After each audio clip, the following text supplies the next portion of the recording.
All right, so real quick, I wanted to talk about the whole,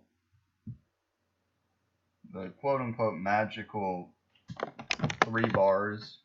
If you've watched Al long enough, you've heard him say in certain situations, the Bears or they should, one side should exit after three bear bars. And, if you were in his room on the 14th of July, 2016, of course, you heard him say after this close, after this third bear bar, well, this bar, he would get out of the short, or excuse me, he would get out of the long if he was short.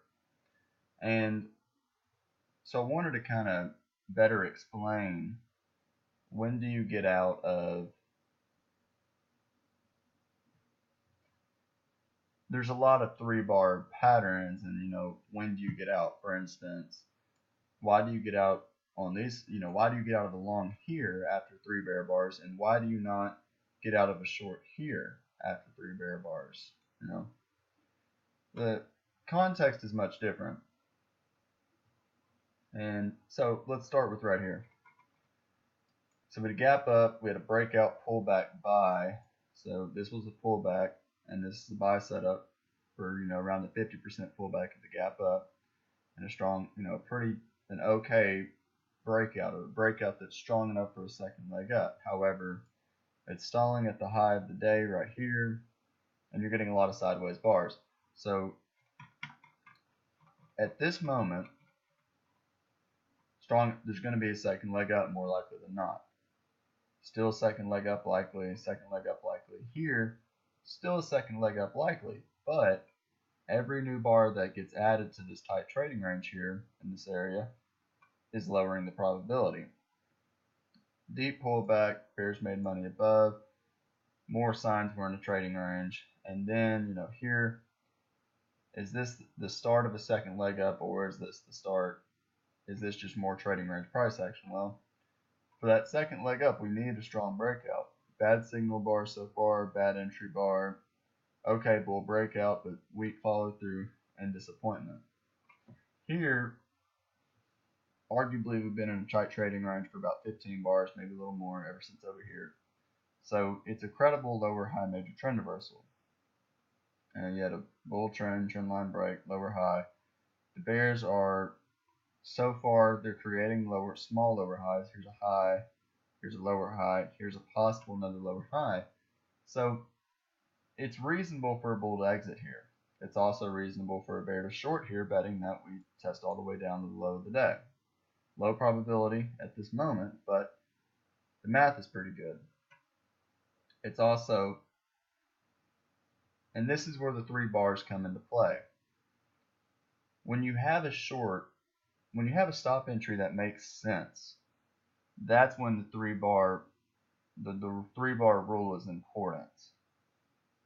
Here, we have a credible short. It makes sense to short below. It makes sense to get out of a buy. But again, it's low probability when you see this bar. However, when you start to see three bars down and then a small doji on the fourth bar, traders will begin to conclude that the probability is going up for the short and going down for the bears. Going down for the bulls, and the probability is increasing for the bears. So that's why when you see three bars, a lot of bulls will get out here, they'll exit here, and a lot of swing traders will reverse here. That is why you see this breakout bar here. You saw, traders wanted to wait and see price going down. And although the tail is weak, the bulls are failing at the high of the day. So yes, it still looks like it's in a trading range, but it's near the high of the day. We haven't tested down to the bottom, and the bulls are failing on a gap up in the top of the range, so we may test lower. When bulls saw this close, and they saw that it was going to be a weak breakout pullback buy, so you had a bull breakout pullback, you can argue a two-legged pullback. Regardless, when they saw it was a weak pullback buy, everybody sold at the market. So, and going back to what I was looking at over here, it's kind of the same thing. If I can find it really quick. Okay, well, I'm trying to find, okay, so here, I basically found it. So anyways, trending down, tight trading range. Here's an example. There's two over here. So always in short, arguably some bears get out here, but they get back in here. Some bulls, excuse me, yeah, some bears get out again here, but if they do, they got to get short again. If they got out above here, they got to get short again below this bar, and the whole way down. If they got out here, guess what? They've still got to get short here. A lot of bears will probably exit here. That's why this bar looks this way. Bull breakout. Above this lower high, above this lower high. However, still not above these lower highs. So you have to think about the possibility of it being a trap and a 50% pullback from up here. So the bulls really needed one more bar for always in long, for it to be clearly always in long. They failed. So it's a credible short below. Now the odds favor buyers below and a second leg up. Strong enough breakout, probably second leg up. But it's a credible short, so some bulls and bears, some bulls will get out below this bar right here, some bears will go short. Other bulls will wait to see 3 bars down, and maybe they'll wait for this bear breakout and then the bad follow through. Why would they not exit on this close? They would not exit on this close simply because you may get something like this. So you may get a bear breakout and then a bull reversal. Now the context is different, but if the bulls odds favored a second leg up and odds favored this being a pullback when they saw this breakout, if the bulls could have gotten a signal bar closing up here, it would have been an okay swing buy, but they did not. And because of that, we had 3 bars down. It's such a bad high one buy that you can see so many traders tried to sell the high and they couldn't, and that's why we got a give up bar here. So many traders tried to short above that a lot of bears just, once this closed, they just sold at the market, and we got a bear breakout over here. In this context, I find a little more interesting. I think it's better. So common situation. We've had this situation yesterday over here. We're having it again today. So yesterday, what is that situation? That situation is always in short on the open, and we're trying to break above the moving average. We're getting good, and this happens. You have to be careful about it. You get a buy signal, another good buy signal, another good buy signal, and they just keep failing at the moving average. And the bears are going to sell every one of these stop entries, betting that the bulls fail to break above the moving average. Same thing over here. Bears will short and bet that we will not break above the moving average. Now we've gone sideways long enough in here that we'll probably have to come back to this area, but we may get one more quick breakout. So again, bears may short, but they'll probably get out above. Some bulls will buy, but then if a bull bought above here, below here, above here, they face the common problem in a trading range, or the common problem in a pullback that's becoming a trading range. You can argue a breakout and a pullback, but this is really a trading range. That common problem is, so let's say we're long from above this bar or anywhere in here. What do you do below here? So strong enough breakout, probably at least a second leg up, but the bulls again failed to get follow through. We're still above this high. We're still below this high. This could be a double top, and we may get a measured move down and a successful bear breakout below a double top, which we ultimately got. So again, low too short. So if this works, it's probably a final flag. So how do you go about it? Well, there's 2 options really. Option A, you get out below this bar. Option B, you hold long, betting that it's just a pullback, we'll get a second leg up. However, if a bull does that, they're going to exit probably after 3 bars. Why? That's because every bear bar that gets added, the probability increases that there will be that we'll get a second leg down, or in other words, more down, and it decreases that we'll get a second leg up. So what will the bears do? Well, if you're a bear, you may not short below here. If you do, you just put your stop above this bar, or here, and bet that we get the, Bet that we get a swing down and a measure move down to here, which ultimately works. Or you may wait for 3 or 4 consecutive bear bars. And the reason for that is again the same thing. The probability increases. So it's similar to over here, probably a second leg up, but again at the moving average it's failing. If you don't short here, you can short the third bear close. And by the way, another final flag example, bulls, it's reasonable swing buy to buy above here. So let's say you buy here, you use a very wide stop, and you just wait for a credible bull bar, and you hold through this, hold through this, hold through this, and you buy more above. If you can do that, the math works really, really well. If you were in Al's room the other day, you heard him say, when I refer to Al's room, I mean Al's trading room. He does it every trading day just about. And it's probably, in all honesty, one of the best resources he has. It's, nothing compares to actually listening to someone who really knows what they're talking about, giving their thoughts real time. I don't care what course you get, you can't replace the real thing. And I highly recommend. It's confusing when you first get in this trading room, but if you stick with it for a very long enough, I should say, I won't put a time frame on that, you'll begin to realize more and more things, and you'll catch on, and you'll start hearing and understanding and anticipating what he's going to say. So that's a whole nother topic, but I highly recommend you try it and at least give it a fair chance. Don't just sign up for the 2-day webinar or the 2-day free trial, because you won't get anything out of that. If you're going to do it, I'd say do it for at least 6 months, because it takes a while to learn, to begin to kind of to follow along, but it's by far the most helpful thing. Anyways, back to what I was saying. If you're in his room, you heard him say he knew somebody who would take this buy and they'll wait and they'll just buy above another bull bar like this, and they just about never lost. And the reason why is because when you do something reasonable, you can almost always avoid a loss. Almost always. And I know you may be thinking, well, what about over here? If I bought above this bar and bought more above, I just got killed.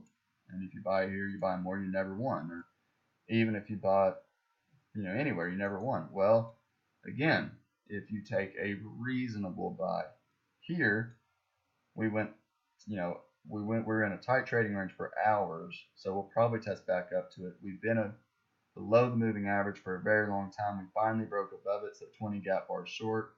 And I forgot to mention, this 20 gap bar short, I know the price has not been below the moving average for 20 bars, but there hasn't been a strong close above it in 20 bars at least. So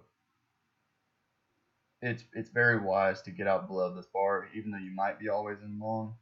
In general, 50-50 chance you get a new low of the day like this. So yeah, back to what I was saying. This is a reasonable buy. It's a two-legged pullback, failed breakout of this low. We may test up to these highs. So it's reasonable to buy here. You may be always in long. Here, are you really always in long? Well, you probably are, but again,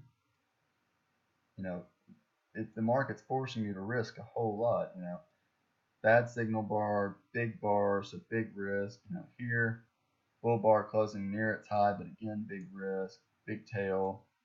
There's really not a great buy. And, you may get a second leg down from this. So I wouldn't be buying, holding to, waiting to scale in, or buying and waiting to add on. Here,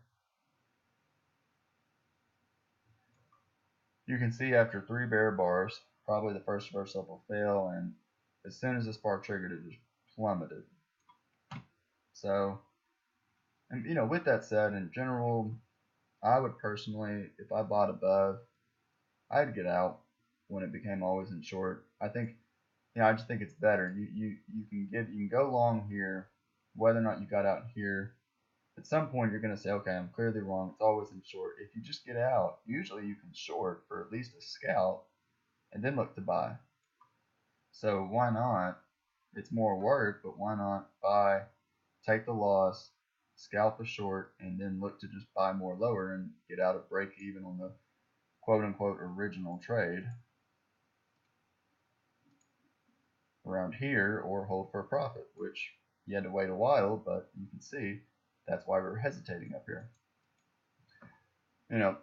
So, and that's kind of why final flags work. It's because when price goes sideways long enough, traders become more willing to hold and buy lower. And honestly, if you do it, if you do it correctly and you're good at it, you just about never lose. And that's why you have to trade small, so your risk is bigger, and you have less reward compared to the risk, so it makes sense. Another thing I wanted to point out, probably bull breakout, but bull breakout, bad follow through, another breakout, bad follow through. At this point, it's a pullback, so probably at least second leg up. Again, pullback, probably at least second leg up. But you're going sideways for a while, so you always have to be concerned about the possibility of, the odds favor. We have a trend line break. The odds favor a higher low major trend reversal, and ultimately this was the higher low major trend reversal. But what I'm getting at is, I made a video yesterday about this. When it's not that clear, traders will be more willing to fade. And there's combinations of things with this. So higher low major trend reversal, again, not very clear. We went up for about 10 bars and really sideways for 10 bars. And even though it's not a clear buy, there was never really a clear short. You can argue this one, maybe you get out here. But personally, if I went short below this bar, betting on a new low, I'd get out above this bar. There's just too much risk of buyers below this bar and the second leg up. Maybe something like leg one, leg two move, or something like that.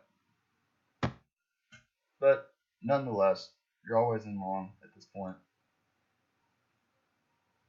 Although this is a decent breakout, this is pretty strong, you have to think about the context. As I said earlier, bulls will buy betting that we'll get above here. Well, we got a new breakout, so what are bulls? Bulls are going to buy betting we get up to here, which we did. Then they'll bet we get up to here, then ultimately up to here.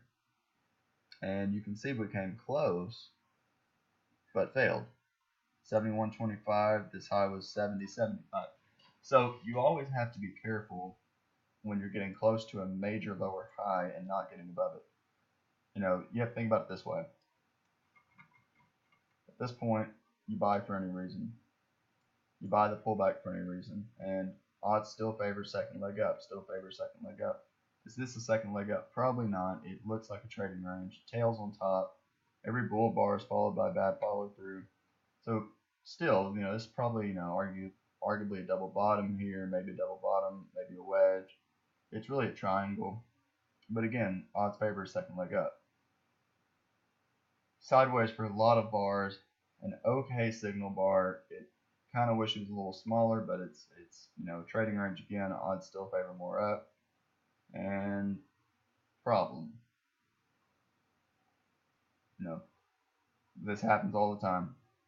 So in a trading range, odds favor second leg up, but you always have to have in the back of your mind be thinking, is this a pullback or is developing a trading range? And if it's developing a trading range, the longer it goes sideways, again, a trading range is simply a pullback that has gone on for so long, the probabilities are becoming closer to 50-50. So the longer this goes on, probability is becoming closer to 50-50. So now you're faced with, what do you do right here? Do you get out? You have again failed to get above this high, or do you hold? I'd personally get out, and then what do you do? Or if you do get out and you're a swing trader, maybe you get back long. It's not that simple. So you have a micro double bottom, and it's okay to stay long, but again, you're channeling up and it's sideways, so it's not easy. If you got long here, then what do you do? Maybe you get out, maybe you wait for 3 bars. Well, We have 3 bars. So what do? I'd probably get out. You know, you always have to think about when you. So we basically got a full breakout of the bear flag right here. And you can say, maybe this was just the bear flag. Maybe this was the bear flag and this was just a, kind of anomaly, a failed break, an outlier. It's not, computers aren't using it. Either way, arguably a second leg up, top of the trading range. Odds favor a trading range and not a bull breakout and more, a strong breakout up. And you have a credible gap here. This looks like a trading range day. So we had an upper range, bear breakout, sort of a lower range, but nonetheless we closed the gap. And this happens a lot in trading range days. Sideways, and then you close the gap and you just go sideways in the middle. So here, clear trading range, full breakout, and we're going sideways. I think you know what I'm going to say. What I'm saying is I think we're going to close this gap. Is it 60%? I don't know. I think it's better than 50-50 though, especially with this. So I do think we'll at least have an attempt to close the gap. This measuring gap is pretty big, and normally on a trading range day you don't get giant measuring gaps. You get measuring gaps that are small. Kind of. Maybe it's something like, maybe a measuring gap like this. You can see this really did not close the gap. A lot of computers kind of ignored this tail and they just saw the gap as 60-75 and the high, it's a negative gap. That's my whole point. But this certainly decreases the odds that we'll go half a trend day. So again, 3 bars down, starting to go sideways. So if you're a bull, I think a lot of bears will get out here, and especially above. So strong enough breakout, probably at least a second leg down. That's why they get out, because they know there may be a second leg down.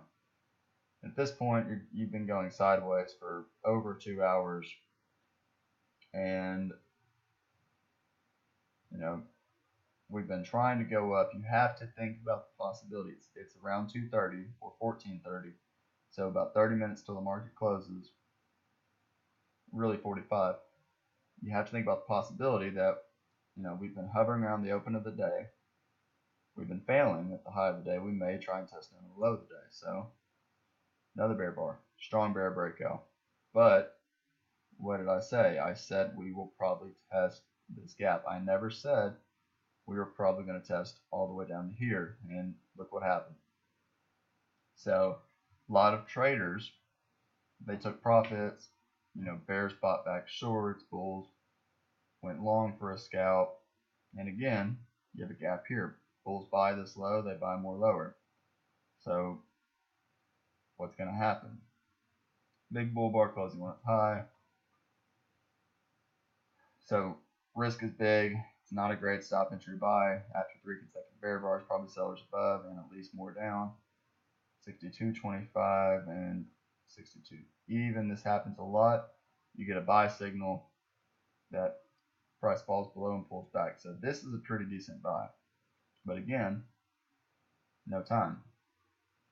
That's kind of curious actually. I think the next day will gap up, or at least test this gap.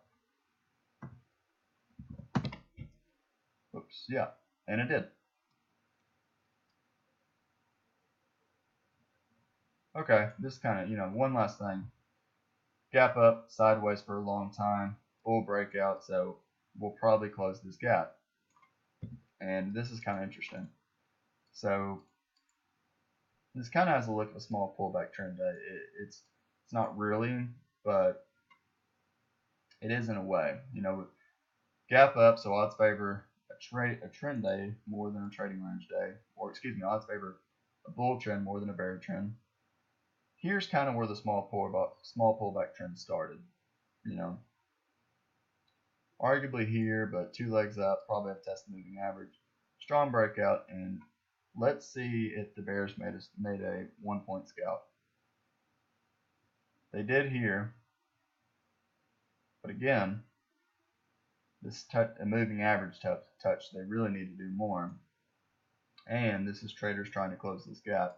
Arguably they closed it here, but so they need to get to 191.25 to make a scalp, and they did get it. They got a 2-point scalp. So, yes, they made 2 scalps right here, but you got to understand there's only 2 points where the Bears, 2 chances where the Bears can make a 1 point or more scalp on the stop entry. So it's always kind of a sign of small pullback. And anyways, Bears poked below it, so it went down and up, down and up. It's micro little bottom at this gap. Probably a reasonable swing buy. We never went always in short. And as you can see, well, it's not really 50% pullback. Then we broke out. Alright, my voice is getting hoarse, so this is all the time I have. Thanks.